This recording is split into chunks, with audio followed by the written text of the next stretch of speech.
प्रश्न पहिला, भारतातील पहिले पुस्तकांचे गाव. ह्या प्रश्नाचे उत्तर आहे भिलार. प्रश्न दुसरा, भारतातील पहिले पक्षी अभयारण्य. ह्या प्रश्नाचे उत्तर आहे कर्नाळा, रायगड जिल्हा. प्रश्न तिसरा, भारतातील पहिले वृत्तपत्र कोणते?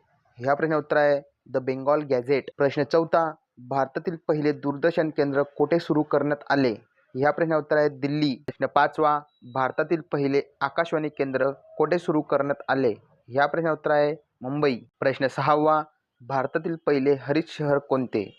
ह्या प्रश्नाचे उत्तर आहे आगरतळा. प्रश्न सातवा, भारतातील पहिले हवामान संशोधन केंद्र कोणत्या ठिकाणी आहे? ह्या प्रश्नाचे उत्तर आहे पुणे. प्रश्न आठवा, भारतातील पहिले मराठी वर्तमानपत्र कोणते? ह्या प्रश्नाचे उत्तर आहे दर्पण. प्रश्न नववा, भारतातील पहिली ऑनलाईन ब्रेल लायब्ररी कोठे सुरू करण्यात आली? ह्या प्रश्नाचे उत्तर आहे मुंबई येथे.